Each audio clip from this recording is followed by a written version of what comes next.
18, Underfloor Adventure. Omri and Patrick decided they must take in turns to sit up all night with Boone. This was going to be tricky because of light showing under the door, but Omri unearthed the lopsided remains of a candle he had made himself from a candle-making kit. We could put it behind the dressing-up crate, and then the light won't show. They got into their pajamas, and Patrick was supposed to be sleeping on a folding bed, so they got it ready to avoid arousing suspicion. When Omri's mother came in to kiss them goodnight, they were both in bed apparently reading. The fact that Omri was reading in semi-darkness was nothing unusual. She was always on him about it. "Oh, Omri, why won't you switch your bedside light on? You'll ruin your eyes." "It doesn't work," said Omri promptly. "Yes, it does. Daddy fixed it this morning. You know what was wrong with it?" "What?" said Omri impatiently, wishing for once that she would go. "That wretched rat of Gillen's had made a nest under the floorboards and lined it with the bits of insulation it gnawed off the wires. No wonder it didn't electrocute itself." Omri sat up sharply. "Do you mean it got loose?" His mother gave a lopsided smile. "Where have you been keeping yourself? It's been loose since last night. Haven't you noticed Gillen frantically looking for it? It seems to have taken up residence under your bed." "Under my bed?" Omri yelled, leaping out of it and dropping to his knees.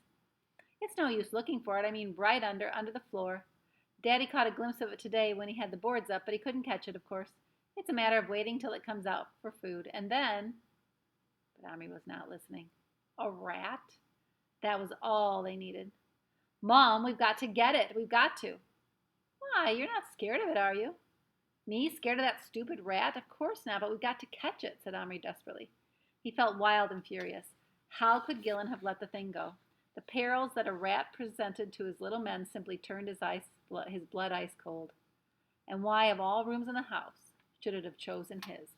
So his floor, his wooden planks, and underneath one of those wooden planks, that rat is down there. What could that mean for Little Bear and Boone? Not good, right? He was tearing frantically at the edge of the carpet, trying to pull it back when his mother hiked him to his feet.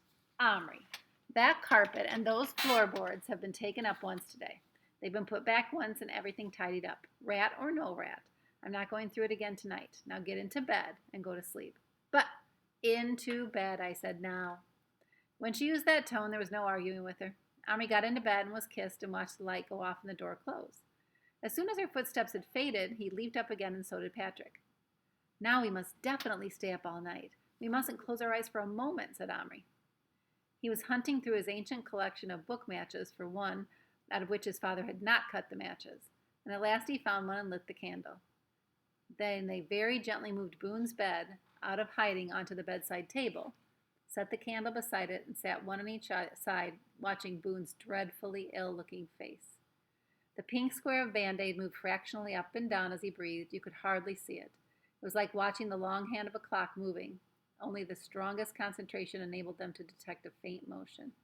So after he's had the bow and arrow in his chest, he's just barely breathing. "Hadn't we better move the seed box up here too?" whispered Patrick. In the moment when Little Bear had shot Boone, Omri had almost been angry enough to have fed him to the rat, but now his fury had cooled. He certainly didn't want anything happening to him. "Yeah, let's." Between them, they cleared a place on the table and lifted the seed box with its longhouse fireplace and hitching posts up out of reach of the prowling rodent. "Careful, don't frighten the horses." The horse, however, was getting used to being carried about and hardly looked up from munching their little piles of grass cuttings. There was no sign of life from the longhouse. There followed a timeless period of just sitting there silently, their eyes fixed on Boone's still figure in the flickering candlelight. Omri began to feel lightheaded after a bit, and the candle flame went fuzzy, and Boone's body seemed to vibrate as he stared at it. And at the very back of his mind, something else was nagging. He didn't ask himself what this was, because he had a superstitious feeling that if he let his mind wander from Boone, even for a minute, Boone would slip away into death. It was as if only Omri's will and Patrick's were keeping that tiny, fragile heart beating. Suddenly, though, a thought, like a landscape lit up by lightning, flashed to the forefront of Omri's brain. He sat up, his eyes wide open and his breath held. "Patrick!" Patrick jumped. He'd been half asleep. "What?" "The key. I know where it is." Where?" "Right under my feet. It must have dropped through the floorboards when Dad opened them, and there's nowhere else it could be." Patrick gazed at him in admiration, but also in dismay. "Well, how are we going to get it?" he whispered. "Well, we'll have to take the carpet up first. Maybe Dad didn't nail all the boards down." Moving very quietly, they managed to lift one corner of Omri's bed and kick back the edge of the carpet from underneath. Another bit was under the bedside table leg, and that was tricky, but they shifted it between them in the end. Carefully, they folded the corner of carpet back on itself, exposing the boards. Omri then stuck his fingers down the narrow crack of the ends of the boards, one after another, testing to see if they could be lifted. Only one of them could. The rest were nailed down to the joists underneath. Making as little noise as possible, he hadn't heard his parents go to bed yet, Omri pried up the short end of the board. A hole about 6 inches by 18 gaped in the light of the candle Patrick was holding. Even when he put the candle down the hole, he couldn't see much. So each board, he could only take up part of one, so he can see down in there, but he can't get in there. It's very small. We're going to have to risk the bedside light, Omri said. They switched it on and carried it on its cord down the hole. Kneeling on the floor, they peered into the depths. They could make out the dusty lath and plaster about a foot down, the top side of the ceiling of the room below, the room where Omri's parents were now sitting. We're going to have to be dead quiet or they'll hear us. Dead quiet doing what? Said Patrick. It's not there. You'd see it if it was. It must be under one of the other nailed-down boards, said Omri despairingly. At that moment, they heard Little Bear calling them, and they stood up. He was standing outside the longhouse, naked but for his breechcloth. His hair hung loose, his face and chest and arms were smeared with ashes, his feet were bare. Little Bear, what are you doing? Asked Omri, aghast at his appearance. Want fire, want make dance, call spirits, make Boone live. Omri looked at him for a moment and felt an ache in his throat that reminded him how painfully how he was in his babyish days, when he used to cry all the time, and days he thought he had left behind forever. He wanted to cry now. Little Bear, dancing won't do any good. The spirits won't help. We need a doctor. To get the doctor, we need the key. Would you help us find it? Little Bear didn't move a muscle. I help. Gently, Omri picked him up, and he knelt on the floor and put his hand down in the hole. Patrick held the light. Omri opened his hand, and Little Bear stood on it, looking around into the dusty, dark tunnel stretching away under the floor. I think it's somewhere down there, Omri said quietly, on the other side of that wooden wall. You're going to have to find a way through, a hole or a crack or something. We'll give you all the light we can, but it's bound to be awfully dark on the other side. Do you think you can do it? I go, said Little Bear immediately. All right, start looking for a way through. Little Bear, a tiny, vulnerable figure, strode off through the dust into the darkness under the floor. Omri pulled the lampshade off the bedside lamp and thrust the bulb down into the hole. He couldn't let his head in to watch, and Little Bear went out of sight almost at once. Is there a way through? He whispered down the tunnel. Yes, came Little Bear's voice. Big hole. I go through. Omri, give light. So Omri pushed the light down as far as he could, but the base of the lamp made it stick. Can you see anything? He whispered as loudly as he dared. There was no answer, and he and Patrick knelt there for an age, it seemed. There wasn't a sound, and then Patrick said suddenly, did he take his bow and arrow? No, why? Because Omri, what if he meets the rat? Omri had totally forgotten about the rat and the excitement of realizing that what had just happened to the key. And now he felt a strange jerking in his chest, as if his heart had hiccuped. He bent his head till his face was in the hole. He could smell the dust. The bright bulb was between him and the place where Little Bear had presumably gone through a hole in the joist into the next section of the underfloor space. A hole. What could make a hole right through a joist? What else but a rat gnawing away all day? A rat at this moment, out on a night prowl, a hungry rat who hadn't eaten for 24 hours, a pink-eyed, needle-toothed, omnivorous, giant rat. Little Bear, Omri called frantically into the dark, into the blankness. Come back, come back! Utter silence. And then he heard something, but it wasn't Little Bear's voice. It was the scuttering sound of a rodent's hard little hairless feet on lath and plaster. Little Bear! Omri? It was a voice from the room below. What are you doing up there? Oh, man, it was his mother.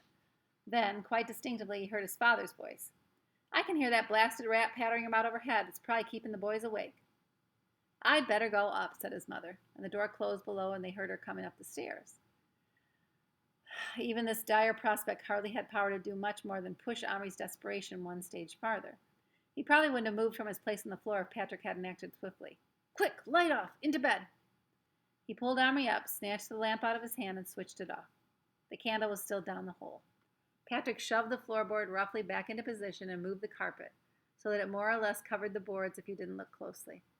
Then he pushed Omri into his bed, covered him up, and the footsteps were nearly at the door and had just flung himself down on the folding bed when the door opened. Omri lay there with his eyes squeezed shut, thinking, please don't put the light on, don't put the light on. Light was coming into the room from the landing, but not enough to see anything much. His mother stood there for what seemed 100 years, and finally she whispered, are you boys asleep? Needless to say, she got no reply. Omri? She tried once more. And then after another 100 years, it seemed, during which Omri imagined Little Bear bitten in half by the rat right underneath where he was lying. The door closed, leaving them in darkness. Wait, breathed Patrick. It was torture to wait. The rat had stopped moving when all the scuffling and footsteps had started, and that was something, but now it was quiet again. And Omri imagined it creeping toward its prey, its pink nose twitching, its albino whiskers trembling hungrily. Oh, how could he have let Little Bear go down there? Boone's death would have at least not been his fault, but if Little Bear was killed, Omri knew he would never forgive himself. At long last, the living room door closed, and both boys stole out of bed again. Patrick reached the light first, and Omri grabbed it, but Patrick insisted on looking first to see if Boone was still breathing, and he was. And they rolled back the carpet and lifted the board again, terrified that each movement would attract the grown-ups below. The homemade candle was burning away in the gloom like a little torch in a disused mine, throwing its eerie light down the tunnel. Omri lay down flat. He didn't dare raise his voice, but he called softly, Little Bear, are you there? Come back. You're in terrible danger. Silence. Oh my gosh, why doesn't he come? Omri whispered frenziedly. At that moment they did hear something, and it was hard to identify the sound. It was the rat, all right, but what was it doing? There was no running sound, just a sort of a tiny shock, as if it had made one short, sudden movement. A pounce? Oh, Omri's heart was in his mouth. Then there were other sounds. If he had not gotten used to straining his ears to catch the voices of the little men, he might not have heard it. But he did hear it, and hope nearly lifted him off the ground. It was a faint, light scrambling sound, the sound of a small body getting through a hole in a hurry. Omri put the lamp back down, pulled it out of the hole, thrust his arm down the hole instead, his hand open. Almost at once he felt Little Bear run into it. Omri closed his fingers, just as something warm and furry brushed against their backs. He snatched his arm out, grazing his knuckles against the splintery wood. Wow, there was something else in his hand, something cold and knobbly, twice as heavy as Little Bear. He opened his fingers, and both boys leaned over to look. And sitting on Omri's palm, filthy and bedraggled but triumphant, was Little Bear. And cradled in his arms, trailing cobwebs and a red satin ribbon, was the missing key. So I want to just show you how close that was. I mean, it was extremely close, sorry. So Omri put his hand down the hole. Little Bear ran into it, and as he closed his hand, look what was waiting for Little Bear right there. There's a rat. You see the rat way there? It's a terrible picture. There's a rat. Okay, and look what Little Bear has in his hand. He found the key, but he barely got out alive. The rat was ready to pounce on him when Omri grabbed him with his hand. You've done it. Oh, Little Bear, good for you. Now, quick, said Omri. Patrick, get the candle up and put the floor back. I'll find the Red Cross man. Reckless now, they switched the top light on, and Patrick, being as quiet as he could, replaced the floorboard and the carpet. And while Omri looked through the figures jumbled up in the biscuit tin, luckily the Army medical orderly was right on top, still holding his precious doctor's bag. Do you remember what his name was? Little Bear, meanwhile, stood beside the pallet bed on which Boone was lying, staring down at him, still clutching the key in his arms. Omri took it from him, thrust the plastic man into the cupboard, and turned the key. He made himself count to 10, while Patrick watched, pop-eyed and scarcely breathing. And then he opened the door. And there stood his old friend Tommy, his bag at his feet, rubbing his eyes and frowning toward him. His face cleared as he saw Omri. Well, if it ain't you again. I don't have pick any moments to drop off to sleep, I must say. Thunder and great Minnie whining overhead. Thought I was a goner. What's a Minnie? Asked Patrick in a croaky voice. What? Another of you giants, said Tommy, gaping. I must have eaten too much cheese for me dinner. Should have given up cheese before a big attack. Very hard on the stomach, specifically when it's churned up anyway with nerves.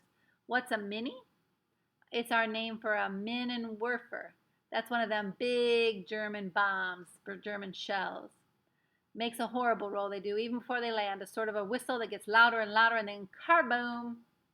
Then blokes with my job have to pick themselves up and run out as quick as you like to where it fell.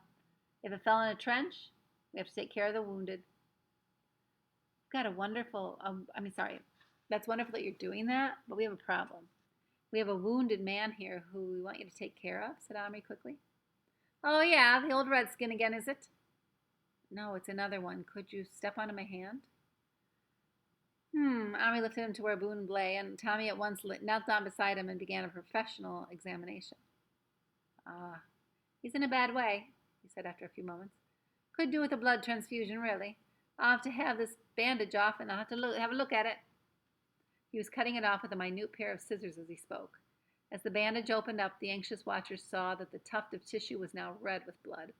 But Tommy said, Bleeding stopped, that's one good thing, but where's the bullet? It was an arrow, said Omri, and Little Bear shivered all over. Ah, yes, of course, see it now. Well, I'm not much up on arrow wounds. Head's not still in there, is it, I hope? No, it was pulled out. Good, good, good. Lucky, lucky, lucky it missed his heart. Well, I'll see what I can do. He got out a hypodermic syringe out of his bag. A hypodermic syringe is like a needle that you get a shot with. He fiddled with it for a moment and then plunged the needle into Boone's chest. And after that, he stitched up the wound, put a field dress on it, and got Little Bear to help him peel off the rest of the old blood-stained Band-Aid. You a pal of his, are ya? He said to the Indian. Little Bear stared at him but did not deny it. Then look here. When he wakes up, you keep giving him these here pills. They're iron pills, see? They'll build him up. And just as well, give him these for pain. Well, we have to hope is that there won't be any infection. Oh, we need penicillin for him, said Patrick, who had once had a bad cut on his foot that turned septic. And Tommy looked at him blankly. Penicillin? What's that? Do you guys know what penicillin is? It's an antibiotic. So sometimes you get penicillin, amoxicillin. There's lots of different pills that you get when you have an infection. But they were not invented even in Tommy's time. So they were only invented in the middle of the 1900s. So he doesn't even know what he's talking about. Penicillin. And that would help to kill the germs. The best thing I can suggest is a drop of brandy, said Tommy, and took out a flask and poured something down Boone's throat. Look at there, he's getting a better color already. He'll open his eyes soon, I wouldn't have wondered. Keep him warm, that's the ticket. Now I must be getting back, waking up. If that there Minnie's landed, I'll be in demand and no mistake. So it's kind of scary if we send Tommy back right now. He can hear this bomb coming over his head, right? He's being sent back to a dangerous, war-torn time. Omri carried him back to the cupboard. Tommy, he said, what if that Minnie has fallen on you? Couldn't have done that, could it? If it had, wouldn't be having this dream, would it? I'd be singing with the heavenly choir. Cheruby, hurry up and shut the door. I think I can hear him calling stretcher bearer already. Omri smiled gratefully at him, and he hated to send him back, but obviously he wanted to go. Goodbye, Tommy, and thanks, and good luck. And he shut the door. From the other end of the table, Little Bear suddenly called, Omri, come! Boone, open eyes! Boone, wake up! Omri and Patrick turned. Sure enough, there was Boone staring up into Little Bear's face. What happened? He said with a faint, shaky voice. Nobody liked to tell him, but at last Little Bear had to confess. I shoot, he said. What you talking about, you crazy Injun? I just asked you. What happened in the movie? Did them settlers beat the Redskins and get to where they was aiming to get to, or did the Redskins carry off the women and scalp all the men, the dirty, low-down savages? So all he wanted to know was what happened in the movie, even though he almost died. Little Bear drew in his breath. His head, which had been hanging in shame, came up sharply, and to Omri's horror, he actually saw his hand go to the belt for his knife. Luckily it wasn't there, but he jumped to his feet. Boone, shut mouth! Not insult Indian braves or Little Bear shoot again. This time kill good. Take scalp. Hang on pole. Boone scalp too dirty to hang on belt of Indian chief. And he snatched his chief's cloak off of Boone's body and swirled it proudly around his own shoulders. Omri was shocked, but Patrick was laughing so hard he could scarcely hold it in. But he controlled himself enough to wrap Boone up in the cutout blanket to keep him warm. And Omri snatched Little Bear up between finger and thumb. Oh, so you're a chief again, are ya? He said, hissed furiously. Chiefs ought to know how to keep their tempers. Here.